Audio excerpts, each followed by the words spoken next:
40대 직장인의 AI 생존일지 방문해 주셔서 너무나도 감사합니다. 오늘은 뇌과학자 이영환 교수와 그리고 박용우 관점 디자이너의 주장을 토대로 제 관점을 제시해 보고자 합니다. 최근에 이런 생각이 좀 들었습니다. 내 뇌가 자꾸 편해지는 건 아닐까? 정말 AI에게 모든 생각을 외주주고 있는 건 아닐까?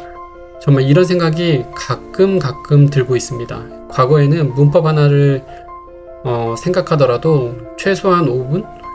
이렇게 들었을 때가 있습니다. 그리고 보고서를 제출하기 전에도 수십 번 검토를 해보죠. 그렇지만 요즘에는 그런 검토하는 시간이 정말 많이 단축됐습니다. AI를 활용함으로써 보고서를 사용하는 것도 30분 걸렸었던 일이 거의 5분, 1시간 걸렸던 일이 거의 15분, 20분이면 거의 끝나는 게 최근의 트렌드가 아닐까라는 생각이 듭니다. 그러면 사실 우리가 이렇게 편해지는 이런 AI 시대에 뇌과학자 이영환 교수는 무엇라고 경고를 하는지 한번 보도록 하겠습니다. 결국 우리 뇌도 근육과 같다고 합니다. 안 쓰면 줄어든다고 합니다. AI가 답을 다 내줄 때 우리의 뇌는 퇴화된다고 합니다. 결국 우리가 생각하지 않으면 우리의 뇌는 퇴화되고 결과물은 있습니다. 우리가 기획안을 작성을 하고 그리고 우리가 보고서를 작성을 하고 결국 그 결과물은 남지만 우리는 결국 빈 껍데기가 되는 것 아닌가 라는 게 바로 이영환 교수가 주장하는 바입니다. 그러면 이대로 주장만 하고 끝날 것인가? 그렇지 않습니다. 이영환 교수는 결국에는 인간의 손맛이 필요하다고 합니다.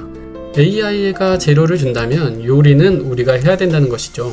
결국은 AI가 우리에게 주는 것은 누구나 획득 가능한 가공되지 않은 인터넷 도처의 보편적인 정보라는 겁니다. 그러면 우리는 이 보편적인 정보를 토대로 우리의 경험과 실무 노하우, 관점을 결합해서 대체 불가능한 통찰력을 이끌어내야 된다는 겁니다. 결국 이영환 교수의 말도 너무 AI에게 의존하는 것이 아니라 인간의 관점, 우리의 노하우를 결합해서 그 AI의 능력의 플러스가 돼줘야 된다는 겁니다. 그럼 이제 박용우 관점 디자이너의 이 관점을 보도록 하겠습니다. 박용우 관점 디자이너는 이렇게 말합니다. AI를 명령의 대상이 아니라 친구처럼 대하라고 합니다. 친구처럼요? 친구처럼은 어떻게 대해야 친구처럼 대하는 걸까요? 단순 명령어를 입력하는 것이 아니라 대화형 파트너가 되어야 된다는 겁니다. 그래서 업무의 맥락을 완벽히 공유하고 고민을 우리가 친구들에게 나누는 것처럼 우리가 AI를 활용할 때도 그렇게 진행해야 된다는 겁니다. 그렇게 해야지 정말 단순하게 명령어를 입력하는 것보다도 좋은 결과물을 도출할 수 있고 그리고 그러한 관계를 통해서 다양한 관점을 도출해낼 수 있다는 겁니다. 여러분, 박용우 관점 디자이너가 세바시에서 이런 말을 했습니다. 붕어빵의 앞면을 본 적이 있습니까? 우리는 남들과 똑같이 붕어빵을 사진을 찍을 때도 옆면으로 찍습니다. 근데 박용우 관점 디자이너가 세바시에서 소개한 영상을 보면은 앞면으로 찍은 사람이 있더라고요. 정말 보편적인 사람들은 다 옆면을 사진 찍고 내가 붕어빵을 먹었다는 증거를 남기죠. 근데 앞면으로 찍은 사람은 우리가 생각하지 못한 관점을 가지고 있는 겁니다. 그래서 우리는 사실 그런 붕어빵의 앞면을 찍는 것처럼 질문의 프레임을 전환해야 된다는 겁니다. 그래서 만약에 직원이 실수를 했을 때도 왜 실수했니? 라고 묻기보다 만약 다시 처음부터 기획한다면 어느 부분의 디테일을 다르게 조율하고 싶니? 라고 대답할 수 있는 사람이 돼야 된다는 겁니다. 그래서 전국에는 박용우 관점 디자이너가 하는 말은 증강인간의 길을 우리가 걸어야 한다. 증강인간의 길. 그게 무엇이냐? AI는 가공된 정보를 빠른 속도로 조달하지만 결국 방향을 설계하는 사람은 누굽니까? 결국 우리입니다. 그래서 단단한 생각의 깃을 위해 AI라는 무기를 사용하는 사람이 결국 되자라는 뜻입니다. 저도 현업에서 근무를 하다 보니까 가장 중요한 거는 박용우 관점 디자이너의 주장을 조금 더 뒷받침하는 말을 하고 싶습니다. 사실 최근에는 업무 속도에서 밀리는 것은 우리의 능력이 부족해서가 아닙니다. 아무리 꼼꼼하고 성실하게 밤을 지새워도 최근에 AI가 급속도로 발전함에 따라서 그 속도에 따라올 수 없는 사람들이 존재하고 있습니다. 과거에는 꼼꼼함이 필수였다면 최근에는 그 꼼꼼함을 보완해 줄 수 있는 AI 툴을 활용할 줄 아는 사람이 그 사람보다, 활용하지 못하는 사람보다 최소 3배, 4배, 5배는 빠르게 업무를 처리할 수 있습니다. 과거 스마트폰이 나왔을 때 많은 사람들이 이걸 왜 써야 되지? 라고 생각했던 때가 있었습니다. 이 비싼 스마트폰을 왜 써야 되지? 라고 생각했을 때가 있었지만 현재는 누가 그런 의문을 품고 있는 사람들이 있을까요?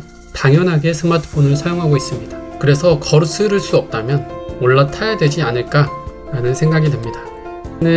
성과가 5년, 10년 뒤에는 이 가속도 곡선이 점점 더 심해지지 않을까요? 저는 앞으로 5년 뒤, 10년 뒤는 AI를 잘 다루는 사람이 점점 더 한 발 한 발 더 앞으로 나갈 거라고 생각을 합니다. 그러면 우리가 정말 나아가야 되는 길은 무엇일까?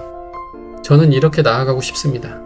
AI를 지혜롭게 조율하여 압도적인 실행력을 얻는 동시에 또 이영환 교수가 말했던 것처럼 우리가 뇌를 사용하지 않으면 뇌의 가소성 효과 때문에 퇴화를 하게 되잖아요.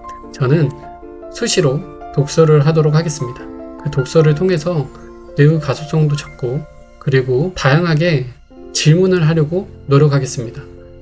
AI를 활용하면서도 질문을 통해서 그리고 그 AI를 어떻게 현업에 적용할 수 있는지를 고민하면서 한 발 한 발 나아가겠습니다. 그래서 뇌의 가속성도 받고 그리고 AI 활용을 잘 함과 동시에 업무에서도 인정받고 그리고 사회에서도 인정받는 그런 제가 되고 싶습니다. 마지막으로 제가 그 두 가지를 실천하게 된다면 저는 이거 하나는 확신할 수 있을 것 같습니다. 혼자 멍하니 모니터 보다가 하고 한숨 쉬며 에러 메시지와 싸우는 그 헛발질의 시간조차 결국 제 성장의 밑거름이 될 것이다. 그것은 제 성장통이 될 것이다. 제가 3년 동안에 AI를 배우면서 물리쳤었던 하지만 3년 전 제 모습과 현재의 제 모습은 많은 것이 달라져 있다는 것을 몸으로 체감하고 있습니다.